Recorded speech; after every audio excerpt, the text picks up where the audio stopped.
우리는 지금 전쟁 중입니다. 그런 제목으로 말씀을 전합니다. 옆에 계신 분들과 인사 나누시겠습니다. 말씀의 큰 은혜 받으세요.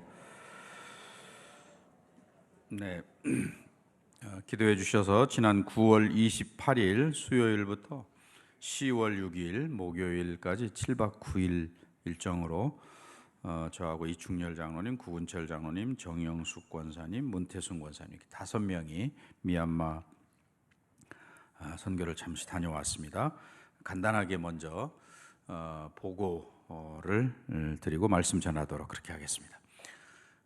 사진에 보면 이제 신학교 이사진이 있습니다.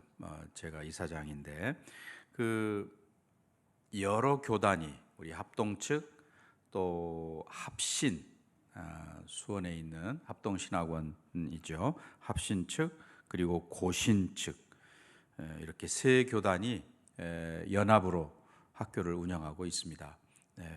저 이사들이 교회 물론 저희 교회가 제일 많이 부담을 하고 있고 나머지 교회들이 연합해서 학교를 운영하고 있는데요. 그 이사들이 이제 졸업 사정을 위해서 아침에 일찍 모여서 이사회에 마치고 잠시 사진을 찍었습니다. 다음 장. 우리 졸업생들하고 이사들이 지금 졸업생이 신학과가 3명, 또 유아교육과가 12명, 그래서 15명이 이번에 졸업을 했습니다.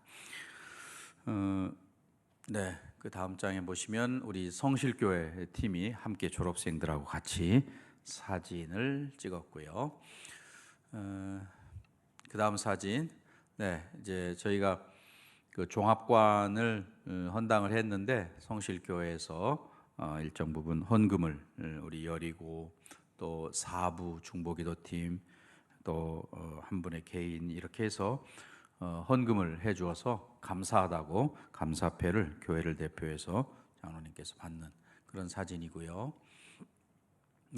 저 뒤에 보이는 3층 건물 한 4억 5천 정도 이렇게 들어간 걸로 알고 있는데 건물을 종합관을 커팅하고 이제 새로 들어가는 그런 장면입니다.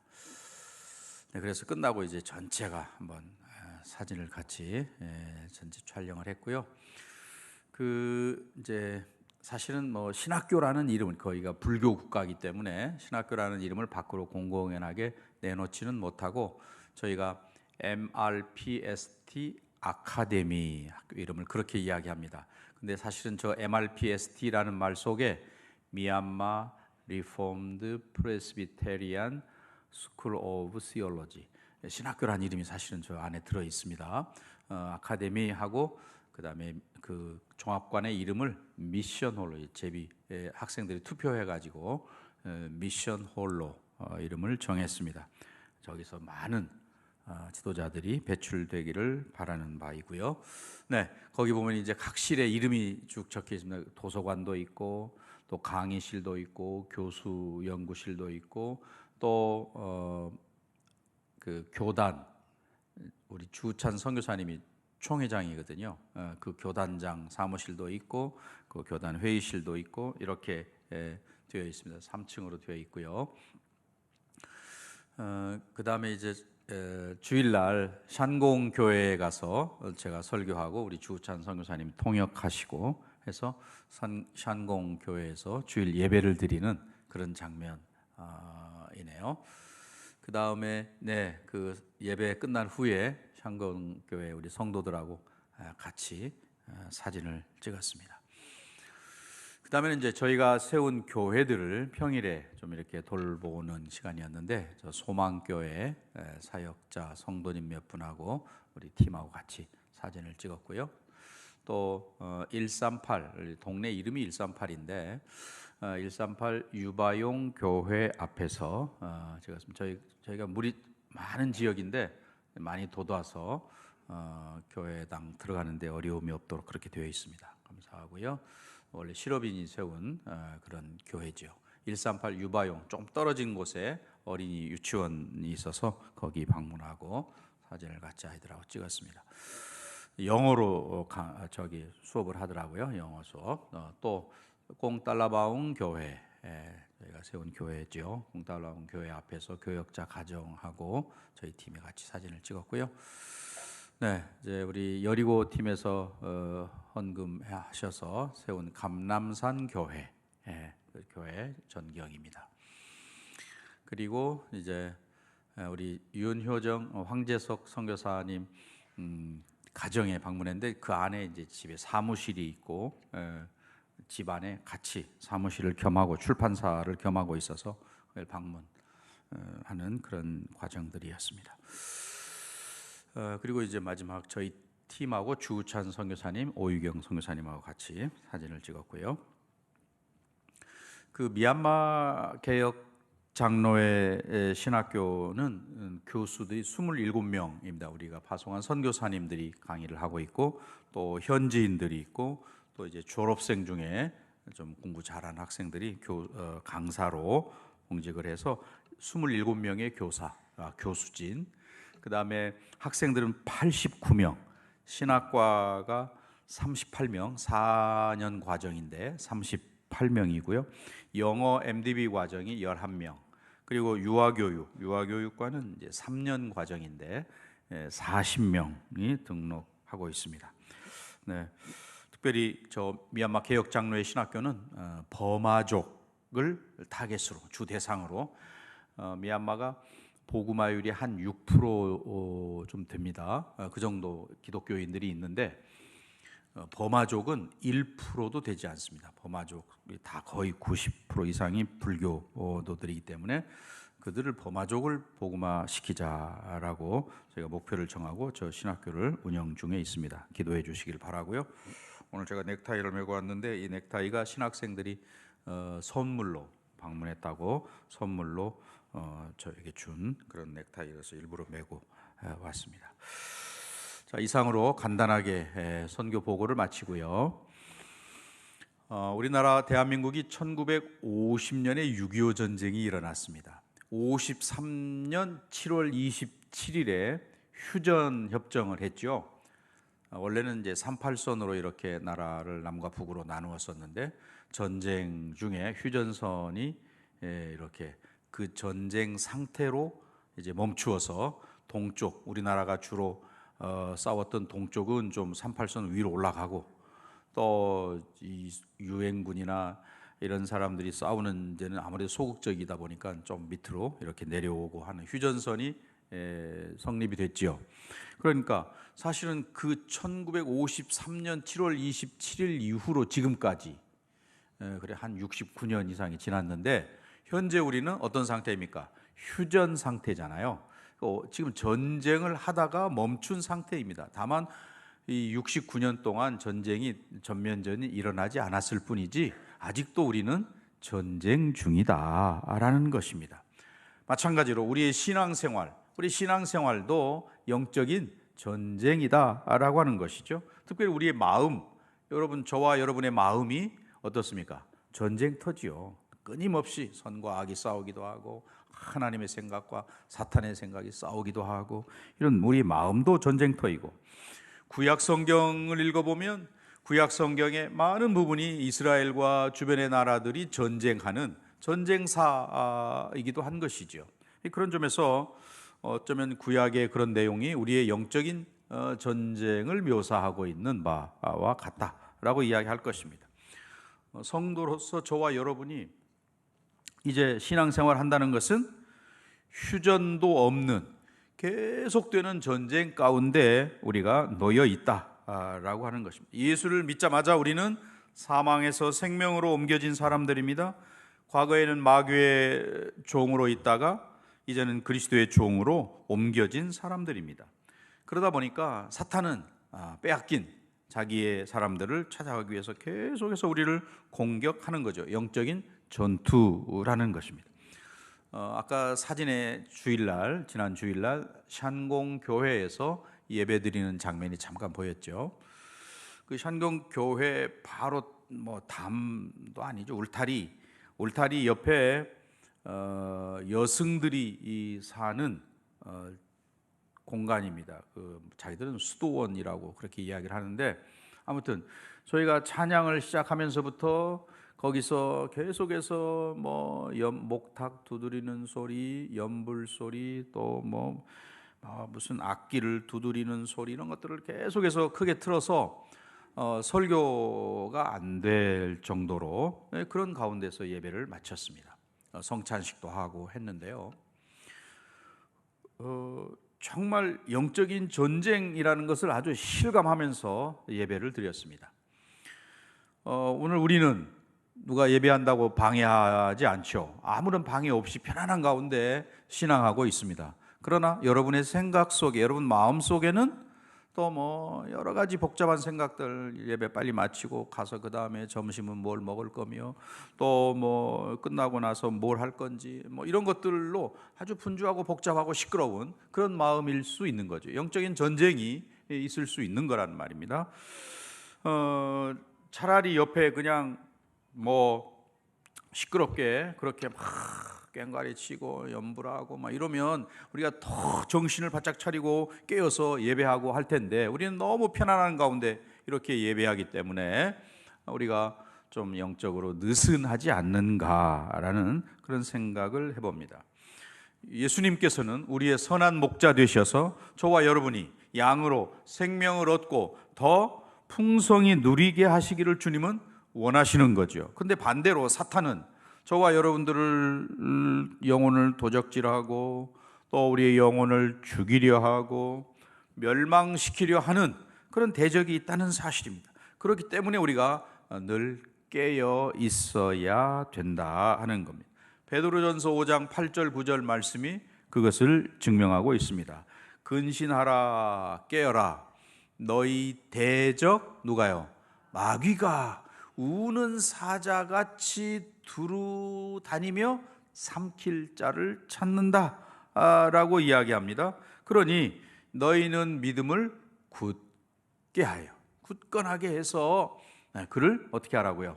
마귀를 대적해라 라고 말합니다. 이는 세상에 있는 너희 형제들도 동일한 고난을 당하는 줄을 알미라. 모든 예수 믿는 사람들이 다 그런 고난을 겪고 있다라는 것입니다. 예수님도 세례 받으신 이후에 성령에 이끌려서 광야에서 40일 동안 금식 기도를 하셨습니다. 그런데 금식을 마치고 사탄이 찾아와서 시험을 예수님께 하죠. 세 가지 시험이었습니다. 첫째는 뭡니까? 돌들이 떡덩이가 되게 해라. 지금 40일을 금식하셨기에 굉장히 굶주린 그런 분이죠. 그런 점에서 온갖 육체적인 욕망을 표현하고 있는 육신의 정욕이라고 말할 수 있는 그 떡의 문제, 빵의 문제로 예수님을 시험하고 있다 하는 것입니다. 예수님께서는 신명기 8장 3절의 말씀을 인용해서 사탄의 시험을 물리치셨습니다. 사람이 떡으로만 사는 게 아니다. 하나님의 입에서 나오는 말씀으로 사는 거다라고 하는 것을 말씀으로 사탄의 시험을 물리쳤어요. 그러니까 사탄이 또 두 번째 시험은 뭡니까? 예수님을 성전 꼭대기로 데리고 가서 거기서 뛰어내리면 하나님께서 사자들을 보내서 손으로 너를 받을 것이다. 이게 이제 시편 91편 11절 12절의 말씀을 인용해서 예수님을 시험하는 거예요. 예수님께서 하나님 말씀으로 물리치니까 마귀도 하나님 말씀을 물론 정확하게 인용하는 건 아니지만 그것을 인용해서 예수님을 시험하는 거죠. 결국 그 꼭대기에서 뛰어내릴 때 천사가 탁 받는 그런 영광스러운 모습, 이생의 자랑, 이런 것들이죠. 거기에 대해서 주님 신명기 말씀으로 물리치어 내셨습니다. 세 번째 시험은 뭐예요?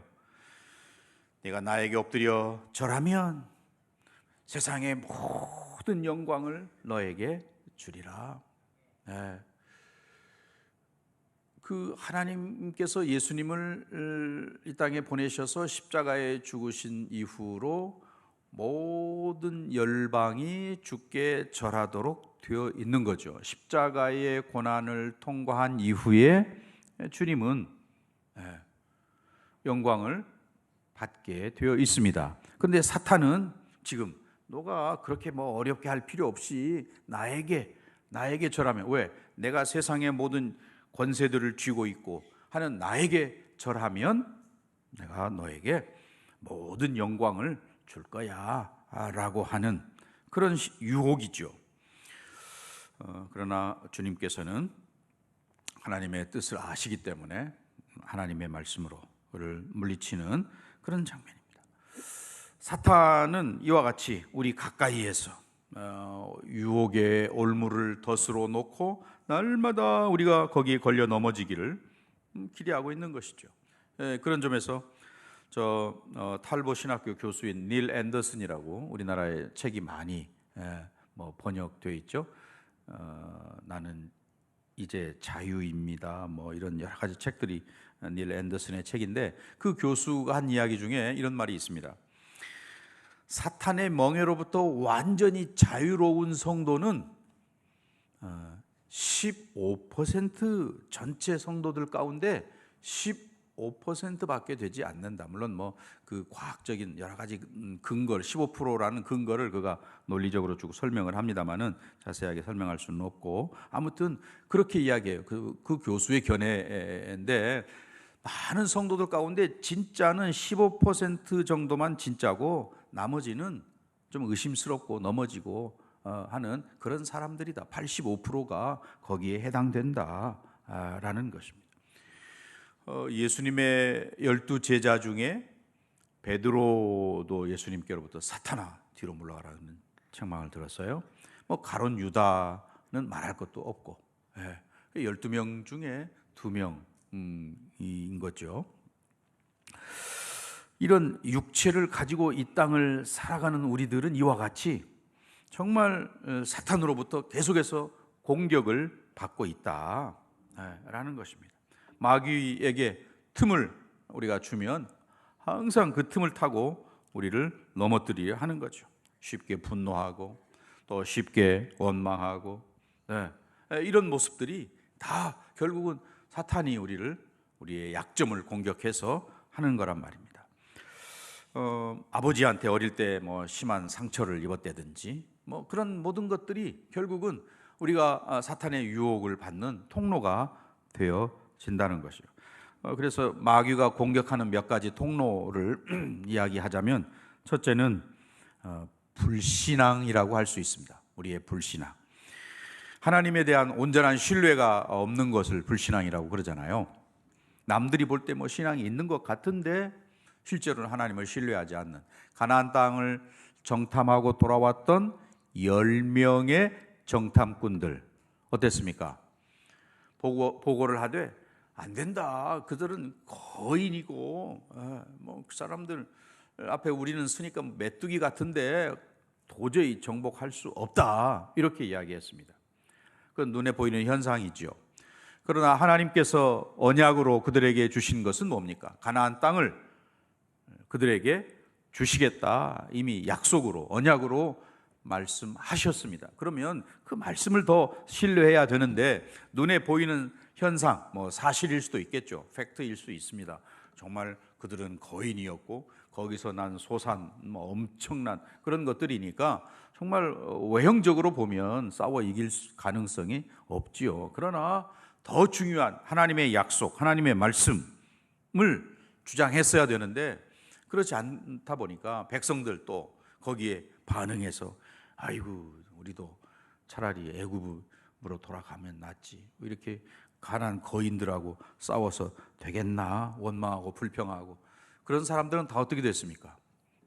광야에서 죽게 되었죠. 원인은 불신앙이었다 하는 것입니다. 저와 여러분 우리의 신앙을 한번 점검해 보시기를 바랍니다. 교회를 다니고 신앙생활을 오래 했어도 하나님 말씀이 믿어지지 않고 하나님 말씀 신뢰하지 않고 말씀대로 살지 않는 이런 불신앙의 태도, 이런 사람들 언제든지 사탄의 노략의 대상이 되는 거죠. 또 두 번째는 두려움이 찾아올 때 이와 같이 되는 것이죠. 그 두려움, 그 유명한 불의 사자 엘리야도 어떻습니까? 850대 1로 정말 하늘에서 불을 내려 주는 그런 놀라운 능력을 나타냈던 종임에도 불구하고 이세벨이 죽이려고 하니까 그 이세벨이 두려워서 시냇가로 도망가고, 하나님 나 이제 할 일 다 했으니 죽여주세요, 이런 연약한 모습을 보이고 있습니다. 원인은 어디에 있습니까? 이세벨이 너를 잡아 죽이려고 한다라고 하는 말을 듣고 그 안에 두려움이 생기게 되었던 것이죠. 그 두려움을 타고 사탄이 유혹하니까 아이고 이제 자살 충동까지 느끼는 그런 모습이 된 거지요. 여기에 대해서 성경은 디모데후서 1장 7절 뭐라고 이야기합니까? 하나님이 우리에게 주신 것은 두려워하는 마음이 아니요 그랬습니다. 이 두려워하는 마음이 있기 때문에 이렇게 이야기하는 거예요. 많은 사람들이 세상에 코로나에 대한 두려움, 또는 건강에 대한 두려움, 경제적인 이런 것들에 대한 두려움, 많은 두려움들이 우리에게 있을 때 사탄은 그것을 이용해서 우리를 넘어뜨리려 한다라는 것입니다. 그래서 하나님께서는 오히려 두려워하는 마음이 아니고 능력과 사랑과 또 절제하는 마음을 오히려 주신다라고 성경은 이야기합니다.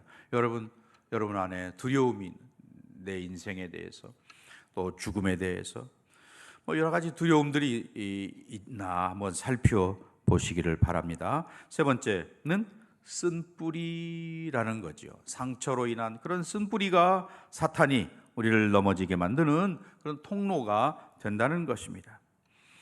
말로 상처를 받고 또는 어떤 사람의 행동으로 상처를 받아서 그것이 점점 깊어지고 내 마음속에 뿌리를 내리게 되면 그게 쓴뿌리가 되는 거잖아요.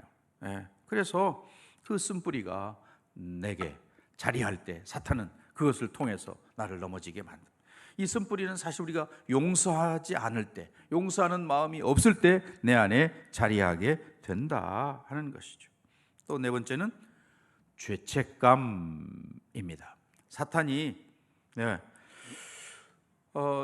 옛날 죄가 막 생각나기도 하고 그것 때문에 하나님 앞에 나아가기가 꺼려지기도 하고, 그러나 성경은 명확하게 이야기하죠. 로마서 8장 1절 2절 말씀에 보면, 그러므로 이제 그리스도 예수 안에 있는 자에게는 결코 뭐가 없을까요? 정죄함이 없나니. 이는 그리스도 예수 안에 있는 생명의 성령의 법이 죄와 사망의 법에서 너를 해방하였습니다. 야, 방송실 이미 지나갔어. 그 다음에 다섯 번째는 게으름이라는 거죠. 잠언서 6장 9절에 게으른 자여 내가 어느 때까지 누워 있겠느냐, 내가 어느 때 잠이 깨어 일어나겠느냐. 게으름이 사탄이 우리를 넘어뜨리는 도구가 된다는 것입니다. 게으름이 악한 거라고 하는 것을 우리가 특별히 우리 젊은이들 잘 기억을 해야죠. 또 기도하는 일에 게으를 수 있죠. 전도하는 일에 핑계하고 게으를 수도 있습니다. 하나님께 예배하는데 게으를 수 있는 거죠. 또 정말 하나님 우리에게 주신 은사와 달란트를 개발하는 일에도 게으를 수 있습니다. 하나님 내게 주신 사명을 감당하는 일에도 게으를 수 있다는 것이죠. 그런 점에서 오늘 우리는 이런 것들이 사탄이 우리를 넘어뜨리게 하는 도구가 되는구나. 게으름도 도구가 될 수 있고 죄책감도 도구가 되기도 하고, 또는 두려운 마음, 불신앙, 또 우리 속에 있는 상처로 인한 쓴뿌리, 이런 것들이 사탄이 나를 넘어지게 만드는 도구이구나. 그걸 우리가 알아야 되는 거죠. 내 속에 그런 것들이 있다면 물리쳐야 하는 것이죠. 자, 오늘 본문의 말씀으로 돌아가서 5절 말씀 함께 읽습니다. 너희는 하나님이 우리 속에 거하게 하신 성령이 말씀을 헛된 줄로 생각하느냐? 우리가 세상을 사랑하면 내 안에 계신 성령님이 시기하신다, 그런 말도 되는 거죠. 하나님이 아닌 세상을 사랑할 때 성령님이 내 안에서 시기하고 고통하십니다. 하나님의 사랑은 독생자를 우리에게 내어줄 만큼 그렇게 온 마음을 다한 그런 사랑인데, 우리는 그 사랑을 배반하기도 하고 무시하기도 하고, 그래서 다른 길로 가기도 하고, 그러니 하나님께서 그것을 보고 고통하시고 분노하신다, 그런 말이죠.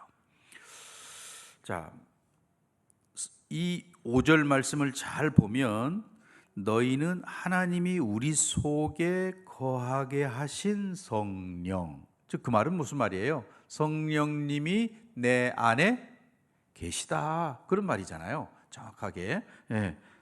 성령님이 계시다라고 하는 것과 또 그 성령님은 시기하기까지 사모한다라고 하는 이 말씀을 통해서 우리를 얼마나 사랑하고 사모하시는 분인가 하는 것을 명확하게 알 수 있죠. 내 안에 성령님 계신데 그 성령님은 나를 사랑하고, 그리고 나를 정말 시기할 만큼 그렇게 뜨겁게 사랑하시는 그런 분이시다라는 이야기입니다.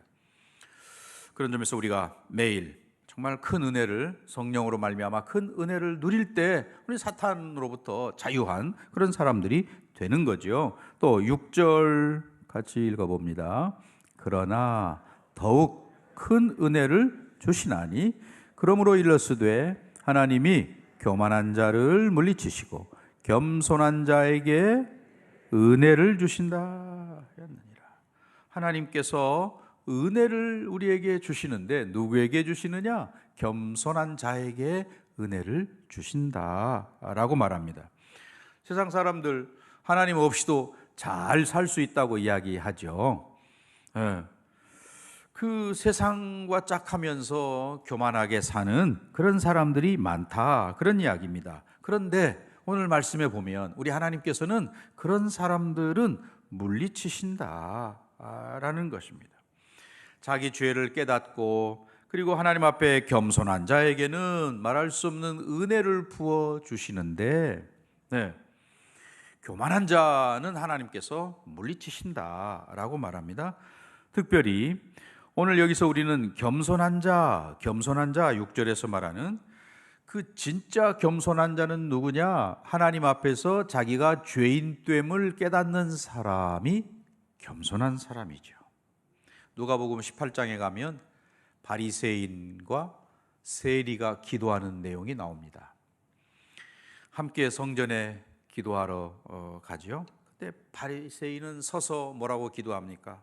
하나님이여, 나는 다른 사람들 곧 토색하고 불의하고 간음하는 자들과 같지 아니하고 이 세리와도 같지 않습니다. 나는 일주일에 2번 금식하고 또 소득의 11조를 드립니다. 이렇게 막 큰 소리로 자랑하면서 기도했습니다. 그 기도가 어떻게 되었을까? 하나님께 상달이 되었을까? 그렇지 않을까? 우리가 충분히 상상할 수 있는 거죠. 반대로 세리는 멀리 서서, 성전 가까이도 가지 못하고 멀리 서서 또 눈을 감히 들어서 하늘을 우러러지도 못하고 그저 가슴을 치면서 그가 기도하지요. 하나님이여 불쌍히 여기소서, 나는 죄인이로소이다. 그렇게 기도했습니다. 하나님께서 그렇게 자기 자신을 낮추는 이 세리와 같은 그런 사람들의 기도를 받아 주신다. 그에게 은혜를 베푸시고 그를 높이시겠다고 약속하셨습니다. 교만한 자를 물리치시고 겸손한 자에게 은혜를 베푸시는 그런 하나님이시라고 6절은 이야기합니다.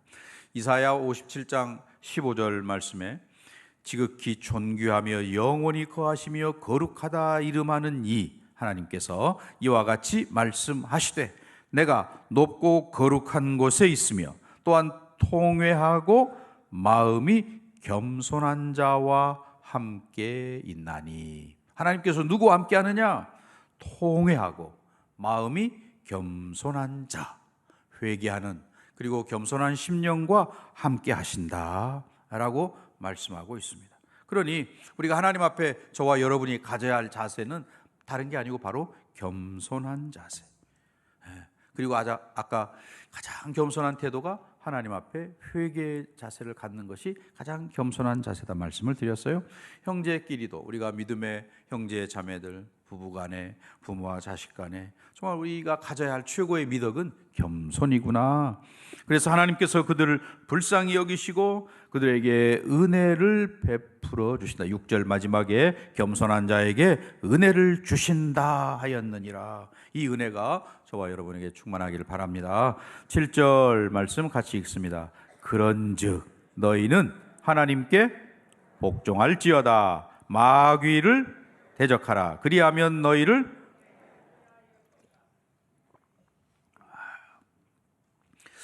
하나님께 복종하는 것, 그것이 곧 마귀를 대적하는 방법이구나 말씀하고 있죠. 7절에 우리가 뭐 다 모여가지고 큰 소리로 사탄아 물러가라 이렇게 한다고 해서 사탄이 도망가는 게 아니라는 이야기예요.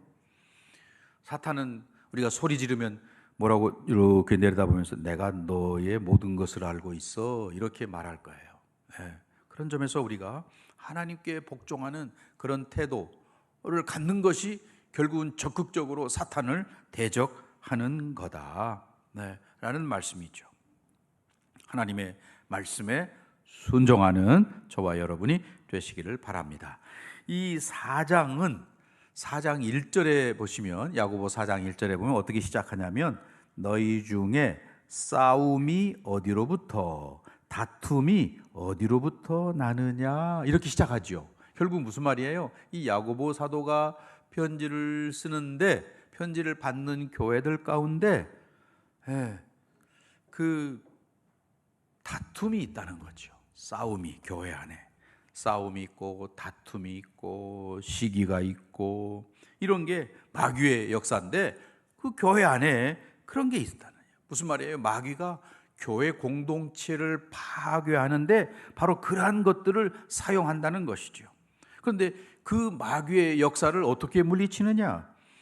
하나님 말씀에 복종할 때에 우리 속에 미움이, 시기, 다툼이, 불평과 원망이 사라지게 된다는 것이죠. 하나님 말씀에 순종하는 것이 결국 마귀를 이기는 방법이다. 왜냐하면 마귀가 설 자리가 없으니까 이제 도망간다는 것이죠. 8절도 같이 읽습니다. 8절 하나님을 가까이 하라. 그리하면 너희를 가까이 하시리라. 죄인들아 손을 깨끗이 하라. 두 마음을 품은 자들아 마음을 성결하게 하라. 하나님을 가까이 하라라고 이야기하고 있어요. 우리가 세상과 짝하지 않고 욕심을 물리치고 하나님께 복종하고 하나님 말씀에 순종하는 이거, 가까이 하는 거, 이게 마귀와 싸우는 비결이라고 이야기하고 있어요. 물론 우리가 하나님 가까이 하는 거 이거 내가 마음 먹는다고 해서 되는 것은 아니죠. 기도해야 될 것이고 성령님의 도우심을 힘입어야 될 것이고 그렇게 할 때 하나님을 가까이 할 수 있는데 하나님을 가까이 하라 라고 한 다음에 죄인들아 손을 깨끗이 하라 또 이렇게 명령합니다. 손을 깨끗이 하라. 또 두 마음을 품은 자들아 마음을 성결하게 해라. 이렇게 이야기하는데요. 하나님을 가까이 하기 위해서 우리가 내 마음이 어떤 자세, 어떤 태도를 가져야 할 것이냐를 말씀하는 내용이죠. 구약에서 이 제사장이 성전에 들어갈 때 제일 먼저 하는 일이 뭐예요? 놋대야에서 손과 발을 씻는 일을 제일 먼저 하죠. 이 씻는다라고 하는 것은 회개하는 것을 말합니다. 죄를 청산하는 것을 이야기하는 거거든요. 하나님 앞에 가까이 나아갈 때 죄를 청산하는, 우리가 기도할 때도 그래서 회개의 기도를 먼저 하잖아요. 하나님 지난 한 주간에 지은 죄를 다 용서해 주세요. 예수님의 피로 깨끗하게 해주세요. 이렇게 회개의 기도를 먼저 하는 이유가 여기에 있습니다. 세상과 하나님 사이에 왔다 갔다 하면서 양다리 걸치는 이거 가지고는 하나님께 나아갈 수 없다. 두 마음을 품은 거 가지고는 하나님 앞에 나아갈 수 없다라고 이야기합니다. 그런 점에서 오늘 저와 여러분이 정말 성결한 마음으로 하나님께 나아가는 그런 우리들, 우리가 또 9절에 보면 슬퍼하며 애통하며 울지어다 너희 웃음을 애통으로 너희 즐거움을 근심으로 바꿀지어다. 이거 회개의 구체적인 태도를 이야기하고 있죠. 회개할 때 이런 마음들이 들게 된다는 말입니다. 자, 그리고 마지막으로 10절 같이 읽습니다. 주 앞에서 낮추라. 그리하면 주께서 너희를 높이시리라. 주님 앞에서 낮추는 심정, 이거는 아까 세리와 같은 마음인 것이고, 또 정말 죄인된 심정을 갖는 것, 나는 죄인입니다, 하나님 앞에 그런 마음을 갖는 것이죠. 이게 은혜 받는 사탄을 물리치는 첫 걸음이라는 것을 우리가 말씀을 통해서 깨닫게 됩니다. 이제 결론의 말씀을 맺고자 합니다. 우리는 자주 잊어버리지만, 그러나 모든 성도는 예외 없이 너나 없이 다 영적인 전쟁에 참여하는 사람들이라는 것이죠. 그 마귀를, 싸움의 대상인 마귀를 대적하기 위해서 우리는 하나님께 복종하는 것이고, 하나님을 가까이 하는 것이고, 하나님 앞에 자신을 낮추는 거죠. 회개와 겸손으로, 말씀을 가까이 함으로, 이런 태도를 가질 때 우리가 영적인 전쟁에서 승리할 수 있다라고 하는 사실을 기억하시고, 이번 가을 우리 모든 성도들이 이 영적인 전쟁에서 승리하는 은혜가 있기를 주의 이름으로 간절히 축복합니다.